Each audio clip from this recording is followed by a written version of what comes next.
ओम अज्ञानतिमिरान्धस्य ज्ञानाञ्जनशलाक्य चक्षुरुमिलितं येन तस्मै श्री गुरुवे नमः। जिसने अज्ञान के अंधकार में डूबे हुए को ज्ञान की ज्योति से आंखें खोली, ऐसे श्री गुरुदेव को मेरा प्रणाम। क्या आपने कभी सोचा है कि आपके जीवन में कुछ घटनाएं इतनी असामान्य क्यों होती हैं? जैसे अचानक कोई अवसर मिल जाना या कभी-कभी बिना वजह कठिनाई आना। क्या आपने ये महसूस किया है कि कई बार आप अपना संपूर्ण प्रयास करने के बावजूद सफल नहीं हो पाते, जबकि कुछ लोग बिना खास मेहनत के ही सुख सुविधा और अवसर पा लेते हैं? आज इस वीडियो में हम इसी प्रश्न को गहराई से समझने वाले हैं। हम किसके भाग्य खाते हैं? ये सवाल केवल आपके मन का भ्रम नहीं है, बल्कि इसके पीछे गहरे आध्यात्मिक रहस्य छुपे हैं और इन्हें जानना जरूरी है, क्योंकि जब तक आप इसे नहीं समझेंगे तब तक आप अपने ही जीवन में बार बार वही गलतियां दोहराते रहेंगे और दूसरों की ऊर्जाओं से उलझे रहेंगे। हम अक्सर मान लेते हैं कि हमारा भाग्य पूरी तरह से हमारे कर्मों का ही परिणाम है। ये सच है, लेकिन अधूरा सच। परमहंस योगानंद जी अपने पुस्तक ऑटोबायोग्राफी ऑफ अ योगी में कहते हैं कि कर्म का जाल इतना बारीक और व्यापक होता है कि ये सिर्फ हमारे नहीं, बल्कि हमारे संपर्क में आए हर व्यक्ति के कर्म से जुड़ जाता है। यानी जब हम किसी के साथ अच्छा या बुरा व्यवहार करते हैं, तब केवल उनका भाग्य नहीं बदलता, बल्कि हमारा भी बदलता है। और यहीं से शुरू होता है भाग्य का अदृश्य आदान प्रदान। मान लीजिए आप अपने किसी रिश्तेदार की आर्थिक मदद करते हैं। आप सोचते हैं कि आपने दान दिया, लेकिन असल में आपने केवल रुपए नहीं दिए, आपने अपने भाग्य का हिस्सा उन्हें ट्रांसफर कर दिया और उनका भाग्य भी आप तक पहुंचा। इसीलिए कई बार लोग दूसरों के भले के लिए किए गए कामों का फल अपने जीवन में सुख या दुख के रूप में देखते हैं। यहां तक कि किसी को अपशब्द कहना भी आपके और उनके भाग्य को जोड़ देता है। इस तरह आप अनजाने में उनके भाग्य का असर अपने जीवन में अनुभव करने लगते हैं। अब सोचिए, बचपन में आपके माता पिता ने जो संघर्ष किया, उसका परिणाम आप पर भी तो पड़ा। आपने तो कोई गलती नहीं की थी, फिर भी कई बार उनके अच्छे या बुरे कर्मों का असर आपके जीवन में दिखाई देता है। इसका मतलब ये नहीं कि हम मजबूर हैं, बल्कि इसका मतलब ये है कि हमें समझना होगा कि हम किसके भाग्य के साथ जुड़े हैं और किसके कर्म हमारे जीवन को प्रभावित कर रहे हैं। भाग्य का ये खेल सिर्फ परिवार तक सीमित नहीं है। कई बार हम अपने दोस्तों, सहकर्मियों या यहाँ तक कि अजनबियों से भी जुड़ जाते हैं। आपने देखा होगा कि कोई दोस्त लगातार परेशानियों में घिरा रहता है और उसके साथ समय बिताने पर आप भी बेचैनी महसूस करने लगते हैं। ये केवल मानसिक प्रभाव नहीं होता, ये उनके भाग्य की ऊर्जा का आपके जीवन में प्रवेश होता है। अब यहाँ सबसे बड़ा सवाल उठता है कि क्या हम किसी और के भाग्य को चुराते हैं, खाते हैं, या फिर ये कोई स्वाभाविक ऊर्जा संतुलन है? इसका जवाब ये है कि प्रकृति में कुछ भी बिना संतुलन के नहीं होता। जब आप किसी के भाग्य को खाते हैं, यानी उनके हिस्से का सुख या दुख अपने जीवन में अनुभव करते हैं, तो ये कोई चोरी या अन्याय नहीं होता, बल्कि ये उस ऊर्जा के संतुलन का हिस्सा होता है जो ब्रह्मांड ने हर जीव के बीच स्थापित किया है। कई बार पिछले जन्मों के अधूरे कर्म भी हमें किसी विशेष व्यक्ति से जोड़ते हैं। परमहंस योगानंद जी कहते हैं कि पिछली जिंदगियों के बंधन हमें ऐसे लोगों से जोड़ते हैं जिनके साथ हमें कुछ पुराना हिसाब चुकता करना होता है। इसीलिए आप पाएंगे कि कई बार बिना किसी वजह के किसी व्यक्ति के प्रति गहरा प्रेम या घोर विरोध पैदा हो जाता है। ये संकेत है कि आपके और उनके बीच कोई कार्मिक डेट है और इसी कारण आप उनके भाग्य के उतार चढ़ाव में भी उलझ जाते हैं। अब आपको इस बात की चिंता नहीं करनी चाहिए कि आप किसके भाग्य में फंस रहे हैं, बल्कि ध्यान ये रखना चाहिए कि आप अपने कर्म कैसे कर रहे हैं। जब आप सजग रहते हैं, अपने कार्यों को निस्वार्थ और शुद्ध रखते हैं, तो दूसरों के भाग्य का नकारात्मक प्रभाव भी आपके जीवन को डिगा नहीं पाता, बल्कि आपकी सकारात्मक ऊर्जा दूसरों के जीवन को भी बदल सकती है। सोचिए, अगर आप हर किसी से शुद्ध मन और नीयत से पेश आएं, तो न केवल आप अपने भाग्य को शुद्ध करेंगे, बल्कि उनके जीवन में भी सकारात्मक बदलाव लाएंगे। ये प्रक्रिया अपने आप में सबसे बड़ा आध्यात्मिक अभ्यास है। इसलिए जब भी आप किसी के साथ व्यवहार करें, याद रखें कि आप सिर्फ शब्द या काम नहीं कर रहे होते, आप अदृश्य रूप से उनके भाग्य से जुड़ रहे होते हैं।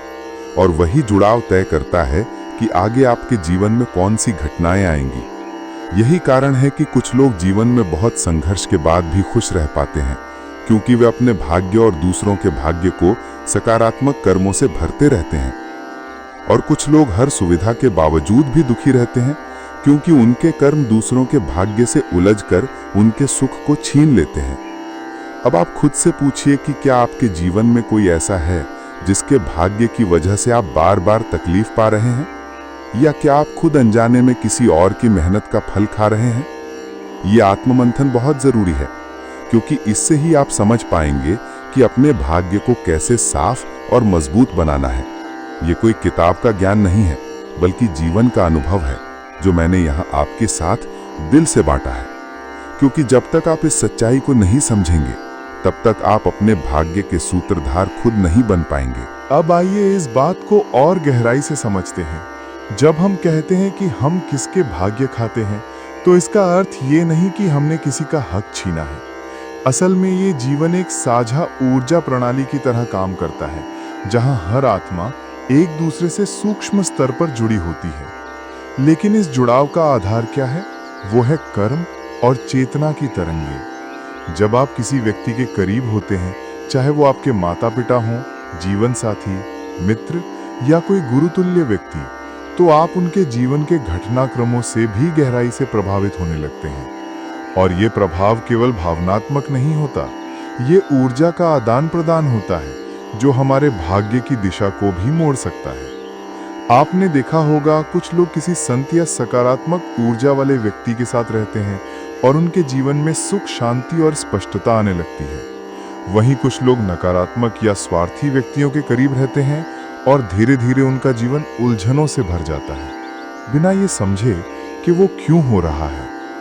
यही कारण है कि परमहंस योगानंद जी ने कहा था कि अपने निकट के संबंधों को केवल सामाजिक दृष्टि से मत देखो। वे तुम्हारे जीवन की ऊर्जाओं को या तो ऊपर उठा सकते हैं या नीचे गिरा सकते हैं। इसका मतलब है कि हम जिनके साथ सबसे अधिक समय बिताते हैं, उनका भाग्य, उनका मनोबल और उनका कर्म धीरे धीरे हमारे साथ जुड़ने लगता है। अब यहाँ एक और सवाल उठता है कि क्या कोई और भी हमारा भाग्य खा सकता है? क्या कोई हमें देखकर हमारे अच्छे समय का हिस्सा खुद के जीवन में खींच सकता है? जवाब है हाँ, लेकिन ये तब होता है जब हम अपनी ऊर्जा को असंतुलित अवस्था में पहुंचा देते हैं। मान लीजिए आपने जीवन में मेहनत की और आपके जीवन में सुख और सफलता आ रही है, लेकिन आप किसी ऐसे व्यक्ति के संपर्क में आ गए जो अंदर से बहुत अधिक ईर्ष्यालु है, जो हमेशा दूसरों की तरक्की देखकर बेचैन हो जाता है और वो अपनी बातों या विचारों से आपकी ऊर्जा को लगातार नकारात्मक बना देता है। धीरे धीरे आपकी सफलता की राह में अजीब रुकावटें आने लगती हैं और आप सोचते हैं कि ऐसा क्यों हो रहा है, जबकि आपने तो कुछ गलत नहीं किया।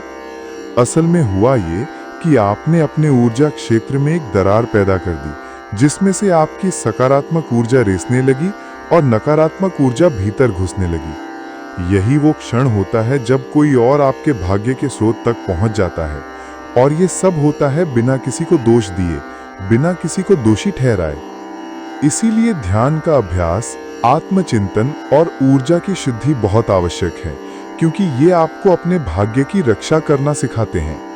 इस विषय को और आगे बढ़ाते हुए आइए समझते हैं कि जब आप किसी को शुद्ध मन से कुछ देते हैं, जैसे समय, सेवा, प्रेम या ज्ञान, तब क्या आप भी उनके भाग्य में शामिल हो जाते हैं? जवाब है हाँ, लेकिन वो जुड़ाव सकारात्मक होता है, क्योंकि आपने जो दिया वो केवल एक भौतिक चीज नहीं थी, वो ऊर्जा थी।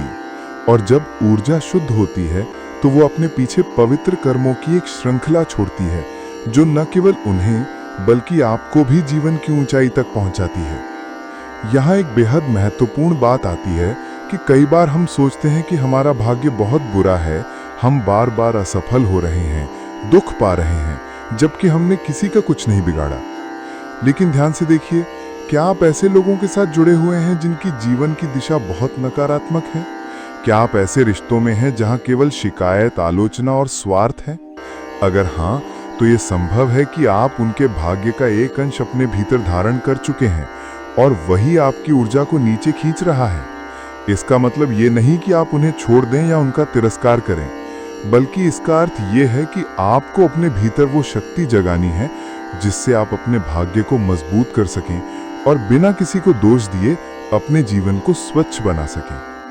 परमहंस योगानंद जी ने कहा था कि जब तक तुम अपने भाग्य को समझ नहीं लेते तब तक तुम्हारा भाग्य तुम्हें समझाता रहेगा। ये पंक्ति केवल दर्शन नहीं बल्कि चेतावनी है। अगर आप ये नहीं समझते कि आप किसके भाग्य से जुड़े हैं, किन ऊर्जाओं से घिरे हैं और क्या आप अपने जीवन में स्वामित्व ले रहे हैं या बस बह रहे हैं, तब तक भाग्य आपके हाथों से निकलता रहेगा। इसलिए अब जरूरी है कि आप अपने जीवन के हर संबंध, हर संपर्क और हर भाव को एक बार गहराई से देखें। आत्ममंथन करें कि क्या आप उस राह पर चल रहे हैं जो आपके लिए बनी है या किसी और की राह के प्रभाव में आकर भटक रहे हैं। कभी कभी हम सोचते हैं कि जीवन में जो भी कठिनाई है वो हमारी गलती नहीं है, लेकिन ये जरूरी नहीं कि वो गलती हो। वो एक कार्मिक इन्विटेशन भी हो सकता है, ब्रह्मांड की ओर से एक संकेत कि अब समय है ये जानने का कि आप किस ऊर्जा से जुड़े हैं, किसके भाग्य का असर आपके जीवन पर है और क्या आप तैयार हैं अपने भाग्य के रचयिता बनने के लिए। आपने सुना होगा भाग्य आपके हाथ में है, लेकिन ये अधूरा सच है। असल में भाग्य आपके मन में है, आपकी चेतना में है और उन लोगों की ऊर्जा में है जिनसे आप जुड़े हैं। तो अगली बार जब आप किसी से मिलें, जब किसी के साथ समय बिताएं या जब किसी के लिए कुछ करें, तो सिर्फ ये ना देखें कि वो व्यक्ति कौन है, ये भी देखें कि उसके साथ जुड़कर आप अपने जीवन में क्या आमंत्रित कर रहे हैं। क्योंकि हो सकता है आप किसी और के भाग्य का एक छोटा सा हिस्सा अपने भीतर ले आए हों और वो छोटा सा हिस्सा आपके पूरे जीवन की दिशा बदल सकता है। अब यहाँ एक बहुत महत्वपूर्ण बात आती है कि क्या ये जुड़ाव, ये भाग्य का आदान प्रदान स्थायी होता है? क्या अगर आप किसी नकारात्मक ऊर्जा वाले व्यक्ति के साथ लंबे समय तक जुड़ जाते हैं तो उनका भाग्य हमेशा आपके साथ बंधा रहता है? इसका उत्तर है नहीं। ये जुड़ाव स्थायी नहीं होता, लेकिन जब तक आप उसके प्रति सजग नहीं होते तब तक ये बना रहता है। सजगता ही वो चाबी है जो आपको इस अदृश्य बंधन से मुक्त कर सकती है। जब आप किसी के साथ गहराई से बंध जाते हैं तो उसकी ऊर्जा, अच्छी या बुरी, आपकी चेतना पर असर डालती है। और अगर आप उस असर को पहचान कर उससे ऊपर उठने का प्रयास नहीं करते तो वो जुड़ाव आपके भाग्य का हिस्सा बन जाता है। इसीलिए बहुत जरूरी है कि आप अपने भीतर आत्मनिरीक्षण की आदत डालें। हर दिन कुछ पल खुद से ये पूछने के लिए निकालें कि क्या मैं अपने ही जीवन को जी रहा हूँ या किसी और के भाग्य का बोझ ढो रहा हूँ। और ये सवाल केवल भावनात्मक या मानसिक स्तर पर नहीं है, ये आत्मिक स्तर का सवाल है। जब आप ध्यान में बैठते हैं और भीतर की ऊर्जा को शुद्ध करने का प्रयास करते हैं तो आप उन सूक्ष्म धागों को देख पाते हैं जो आपको दूसरों के भाग्य से बांध रहे होते हैं। यही वो क्षण होता है जब आप अपने जीवन की दिशा बदल सकते हैं। अब आप सोच सकते हैं, क्या इसका मतलब यह है कि हमें किसी से जुड़ना ही नहीं चाहिए? क्या हमें खुद को दूसरों से काट लेना चाहिए ताकि उनके भाग्य का असर हम पर ना पड़े? उत्तर है बिल्कुल नहीं। जीवन में संबंध होना आवश्यक है। प्रेम, करुणा और सेवा जीवन के मूल हैं, लेकिन आपको अंतर करना सीखना होगा कि किससे जुड़कर आप भीतर से समृद्ध हो रहे हैं और किससे जुड़कर आप थक रहे हैं, बिखर रहे हैं। जब आप प्रेम पूर्वक जुड़ते हैं, सेवा भाव से, बिना अपेक्षा के, तो न केवल आप उनके भाग्य में रोशनी लाते हैं बल्कि आपका भाग्य भी उज्जवल होता है। लेकिन जब आप किसी से इस भावना से जुड़ते हैं कि वो आपको पूरा करे, वो आपको सुख दे, वो आपके दुखों को मिटाए, तब आप धीरे धीरे उनके कर्मों की ऊर्जा में फंसने लगते हैं और वही बंधन आपको थका देता है, भ्रमित कर देता है। यही कारण है कि संत, महापुरुष, योगी सभी ये कहते हैं कि स्वतंत्र बनो। और ये स्वतंत्रता बाहरी नहीं, आंतरिक होती है। जब आप दूसरों के भाग्य से बंध कर जीते हैं तो आप अपनी आत्मा की पुकार को सुनना बंद कर देते हैं और तब जीवन दिशा खो देता है। परमहंस योगानंद जी ने अपने अनुभवों में लिखा था कि जब वे अपने गुरु श्री युक्तेश्वर जी के पास गए थे तब उन्होंने कई वर्षों तक केवल उनके सानिध्य में रहकर अपने भीतर की ऊर्जा को इतना मजबूत किया कि फिर कोई बाहरी परिस्थिति उन्हें विचलित नहीं कर सकी। उन्होंने लिखा कि जब आपकी ऊर्जा इतनी स्थिर हो जाती है कि किसी की नकारात्मकता उसे हिला नहीं सकती, तभी आप अपने भाग्य के सच्चे रचयिता बनते हैं। तो अगर आप सच में चाहते हैं कि कोई और आपके भाग्य में हस्तक्षेप ना करे, तो आपको अपनी ऊर्जा को इतना स्थिर और शुद्ध बनाना होगा कि आप हर परिस्थिति में आत्मनिर्भर बन सकें। अब सवाल आता है कि ये कैसे संभव है? क्या इसके लिए कोई विशेष साधना चाहिए, कोई कठिन तप? नहीं, ये यात्रा आपके भीतर ही शुरू होती है, एक सरल निर्णय से कि आप अब सजग होकर जिएंगे। आप ये जानकर हर कार्य करेंगे कि इसका प्रभाव केवल आप तक ही सीमित नहीं है, बल्कि वो आपके आसपास के लोगों के भाग्य से भी जुड़ता है। जब आप ध्यान करते हैं, जब आप सकारात्मक विचारों को चुनते हैं, जब आप माफ करना सीखते हैं, जब आप क्रोध, ईर्ष्या और भय से ऊपर उठते हैं, तो आप केवल अपने मन को शांत नहीं कर रहे होते, आप अपने भाग्य की दिशा बदल रहे होते हैं। अब इस बात को एक उदाहरण से समझिए। एक किसान है जो सालों से खेत में मेहनत कर रहा है, लेकिन बार बार सूखा पड़ जाता है। वो दुखी होता है, निराश होता है, लेकिन फिर वो एक दिन ये समझ जाता है कि वो जिस जगह बो रहा है वहां की मिट्टी ही उपजाऊ नहीं है। तब वो क्या करता है? वो अपनी जमीन बदलता है और फिर अचानक उसकी फसलें लहलहाने लगती हैं। जीवन में भी यही होता है। आप तब तक संघर्ष करते रहते हैं जब तक आपको ये नहीं समझ आता कि आप अपनी ऊर्जा कहाँ खर्च कर रहे हैं। और जब आप अपनी ऊर्जा की दिशा बदलते हैं, अपने साथ जुड़ने वालों का चुनाव सजगता से करते हैं, तभी आप अपने जीवन की फसल को हरा भरा बना सकते हैं। इसीलिए अपने जीवन में उन लोगों की उपस्थिति की जांच करें जो बार बार आपको नीचे गिराते हैं, और फिर ये निर्णय लें कि क्या आप उस जुड़ाव को बदल सकते हैं या उसकी ऊर्जा को बदल सकते हैं। कभी कभी आपको किसी को छोड़ना नहीं होता, बल्कि अपने भीतर से उसके प्रभाव को छोड़ना होता है। आप हर किसी के भाग्य के लिए उत्तरदायी नहीं हैं, और हर कोई आपके भाग्य का हिस्सा बनने योग्य नहीं होता। जब आप ये अंतर समझ जाते हैं, तो आप अपने जीवन के द्वार को खोलते हैं उस नई रोशनी के लिए जो केवल आपकी आत्मा के लिए बनी है। यही वो मोड़ होता है जहां से जीवन सिर्फ एक यात्रा नहीं रह जाता, वो तपस्या बन जाता है, एक साधना। और तब ना किसी के भाग्य में फंसते हैं, ना किसी को अपने भाग्य में फंसाते हैं। आप केवल एक माध्यम बनते हैं उस दिव्य ऊर्जा का जो सबके जीवन में उजास भर सकती है, पर सबसे पहले आपके अपने ही भीतर। अब सोचिए, अगर आपके जीवन में ऐसे 5 लोग हैं जिनसे आप हर दिन मिलते हैं, बात करते हैं और जिनकी सोच लगातार नकारात्मक है, तो क्या यह संभव है कि उनकी ऊर्जा का प्रभाव आप पर न पड़े? इस सवाल का उत्तर भीतर की ईमानदारी से आता है। बाहरी रूप से हम कह सकते हैं, नहीं, मैं प्रभावित नहीं होता, लेकिन भीतर हमारी ऊर्जा धीरे धीरे उन विचारों में बहने लगती है और हम जाने अनजाने उनका भाग्य जीने लगते हैं। ये बिल्कुल वैसा ही है जैसे किसी बहुत हल्की खुशबू वाले फूल के पास बैठे रहें। थोड़ी देर बाद आपकी त्वचा पर भी उसकी खुशबू आ जाएगी, भले ही आपने उसे छुआ ना हो। कर्म और ऊर्जा के नियम ऐसे ही सूक्ष्म हैं। वो हमारी आंखों से नहीं, लेकिन हमारी आत्मा से जुड़ते हैं। और यहाँ एक रहस्य छिपा है कि हम केवल अपने कर्मों से ही नहीं, दूसरों के संपर्क से भी अपने भाग्य को आकार दे रहे होते हैं। अब यहाँ एक और गहराई आती है, और वो ये कि हर रिश्ता, हर जुड़ाव केवल भाग्य का हस्तक्षेप नहीं होता। कभी कभी वो हमारे बीते जन्मों की अधूरी कड़ियां भी होती हैं। परमहंस योगानंद जी ने अपनी महान कृति ऑटोबायोग्राफी ऑफ ए योगी में लिखा है कि आत्मा जन्मों जन्मों तक उन आत्माओं को खोजती रहती है जिनसे उसका कोई अधूरा संवाद बचा होता है। और जब 2 आत्माएं फिर मिलती हैं, तो केवल प्रेम या द्वेष नहीं जागता, बल्कि कभी कभी भारी कार्मिक देन लेन भी सामने आता है। तो जब आप किसी के साथ बहुत निकट जुड़ते हैं, तो आप उस बीते समय की ऊर्जा को फिर से सक्रिय कर रहे होते हैं। और वो ऊर्जा अगर पूर्ण न हो, तो आपके वर्तमान को प्रभावित करने लगती है। अब सवाल ये नहीं है कि ऐसा क्यों होता है, सवाल ये है, क्या आप इस प्रभाव को पहचानते हैं?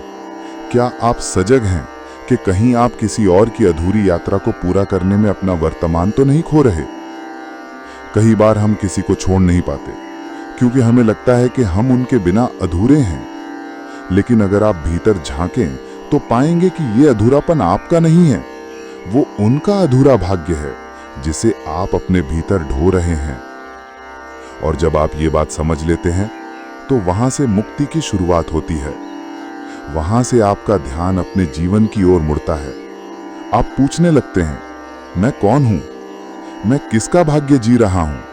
क्यों मैं अपने जीवन में अपनी आत्मा की पुकार को अनसुना कर रहा हूं? ये आत्म पहचान की यात्रा है, और ये वही जगह है जहां सच्चा ध्यान शुरू होता है। क्योंकि ध्यान कोई तकनीक नहीं, ध्यान एक साहस है अपने भीतर जाने का। और जब आप भीतर जाते हैं तो आप हर उस धागे को देखते हैं जो आपको किसी और की ऊर्जा से बांध रहा होता है। आप में से कई लोग ये सोचते होंगे कि अगर हम दूसरों से इतना कट जाएं तो क्या हम स्वार्थी नहीं हो जाएंगे? ये सवाल बड़ा सुंदर है, लेकिन इसका उत्तर और भी सुंदर है। स्वार्थी वो नहीं होता जो अपनी ऊर्जा की रक्षा करता है। स्वार्थी वो होता है जो दूसरों की ऊर्जा का इस्तेमाल करके अपनी अधूरी इच्छाओं को पूरा करना चाहता है। जब आप अपनी चेतना को शुद्ध करने की ओर बढ़ते हैं तो आप किसी को भी नुकसान नहीं पहुंचा रहे। आप केवल ये निर्णय ले रहे हैं कि अब आप अपने जीवन की जिम्मेदारी खुद उठाएंगे। अब आप किसी और की कहानी में पात्र नहीं बनेंगे, बल्कि अपनी आत्मा की कहानी के लेखक बनेंगे। और याद रखिए, यह आसान नहीं होता। बहुत बार आपको दोषी भी महसूस होगा, अकेलापन भी आएगा, भ्रम भी होगा, लेकिन हर साधना की शुरुआत इन्हीं भावनाओं से होती है। जैसे जैसे आप आगे बढ़ते हैं, आप ये समझने लगते हैं कि अकेलापन खालीपन नहीं है, वो भीतर की मौनता है जहां आप पहली बार खुद से मिलते हैं। परमहंस योगानंद जी ने कहा था कि जब तक तुम अपनी आत्मा की आवाज नहीं सुन लेते, तब तक तुम दूसरों की आवाज में खोए रहोगे। तो आप तय कीजिए, क्या आप अपने जीवन को ऐसे ही दूसरों की कहानियों में बिताना चाहते हैं, या फिर आप अब तैयार हैं उस भीतर की मौन आहट को सुनने के लिए जो कहती है अब अपने भाग्य के निर्माता बनो। और ये निर्माता होना कोई शक्ति या ऐश्वर्य की बात नहीं है।